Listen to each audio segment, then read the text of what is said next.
नमस्कार बच्चों। आज हम हिंदी की कविता पढ़ने जा रहे हैं समता की ओर। पहले हम परिचय देखेंगे। प्रस्तुत कविता में कवि ने शिशिर ऋतु में पड़ने वाले अत्यधिक ठंडक से परेशान प्राणियों, साधन संपन्न एवं अभावग्रस्त व्यक्तियों के जीवनापय का सजीव वर्णन किया है।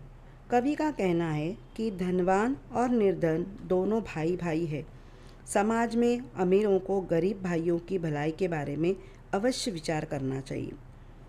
बीत गया हेमंत भ्रात, शिशिर ऋतु आई, प्रकृति हुई द्युतिहीन, अवानी में कुंजट घटी का है छाई। अब हेमंत ऋतु जाने के बाद शिशिर ऋतु आ गया है, यानी हर जगह पूरी ठंड फैला हुई है और ठंड के कारण सभी लोग बड़े परेशान हैं। प्राणी बोलो, इंसान बोलो, सभी को ठंडी की बहुत परेशानी हो रही है।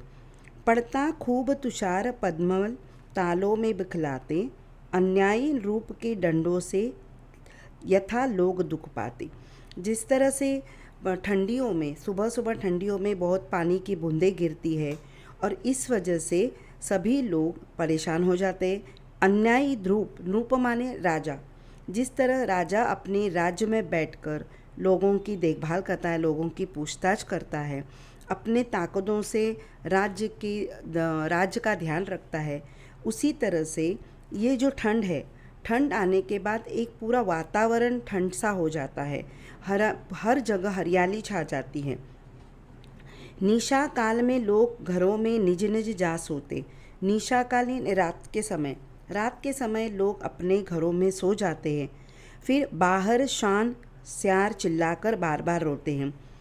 ठंड ज़्यादा होने के कारण लोग अपने घरों में सोते हैं और एक जगह पूरा वातावरण ठंड सा हो जाता है, इसलिए कोई अब बाहर निकलते नहीं हैं। और श्वान, ये जो कुत्ते होते हैं, वो भी ठंड के कारण बहुत बहुत चिल्लाते हैं, रोते रहते हैं और हर जगह इधर उधर घूमते रहते हैं। अर्धरात्रि को घर से कोई जो आंगन को आता, शून्य गगन मंडल को लकिया मन है भय पाता। अब अर्धरात्रि यानी मध्य रात्र हो जाती है, तब घर से कोई अगर आंगन में कोई सो रहा हो तो आकाश में जो चांद तारे बैठे हुए हैं उनको देखता है कि किस तरह हमारा आकाश मंडल है। अपने मन में सोचता है कि आकाश में क्या चल रहा है।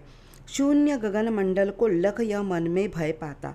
थोड़ा सा डर भी लगता है क्योंकि रास्तों पर कोई है ही नहीं, आकाश में सिर्फ चांद तारे हैं, इनके अलावा कोई है नहीं। तो ये वातावरण देखने के बाद थोड़ा सा उनके मन में भय निर्माण होता है।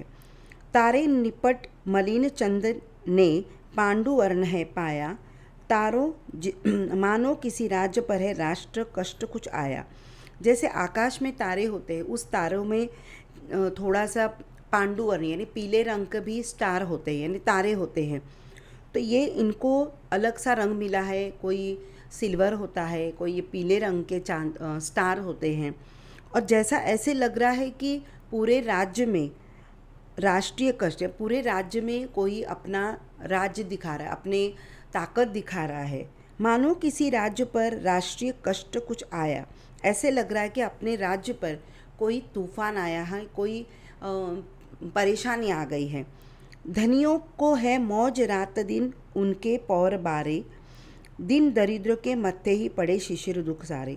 अब धनी लोग जो है यानी अमीर लोगों के पास रात दिन बैठने के लिए, सोने के लिए पूरी व्यवस्था होती है, मतलब वो घर में बैठ के आराम से रह सकते हैं। पर दिन दरिद्र यानी बहुत गरीब, उनके पास कुछ खाने पीने सोने के लिए कुछ नहीं होता। ऐसे दिन दरिद्रों के मत्थे ही पड़े शिशिर ऋतु सारे, यानी जो गरीब लोग हैं उनके पास ठंड के कारण कुछ ओढ़ने के लिए नहीं रहता है और इसके लिए उन्हें ज़्यादा तकलीफ़ होती है और ज़्यादा दर्द होता है। वे खाते हैं हलवा पूड़ी दूध मलाई ताज़ी। अब ये अमीर लोग हैं, घर में रहते हैं, ठंड है, बाहर नहीं जाते हैं और एकदम ठंड के रूप में समय गर्मी लगने के कारण वो घर में बैठते हैं ताकि बाहर ठंडी न लगे और घर में बैठ के हलवा पूड़ी अच्छी अच्छी चीज़ें खाते हैं। हलवा पूड़ी दूध मलाई इन्हें नहीं मिलता पर सूखी रोटी न भाजी। ये अमीरों को मिलता है पर गरीबों को हलवा पूड़ी तो छोड़ो, पर रोटी सब्जी भी प्राप्त नहीं होती। वे सूखे रंगीन कीमती ओढ़े शाल दुशाले, पर इनके कम्मित बदनों पर गिरते हैं नित पाले। अब अमीर लोग ठंड लगती है तो शाल, चद्दर, गदिया ये सब ओढ़ के सोते हैं, पर ये जो गरीब लोग हैं उनके पास कांपने के अलावा कुछ नहीं रहता है। कांपने के अलावा नहीं, वो ठंड में कांपते रहते, पर एक चद्दर भी नहीं रहते। अगर कुछ भी हो, मिल भी जाए तो भी वो फटे पुराने रहते हैं। वे हैं सुख साधन के पूरी घरों के वासी, इनके टूटे फूटे घर में छाई सदा उदासी।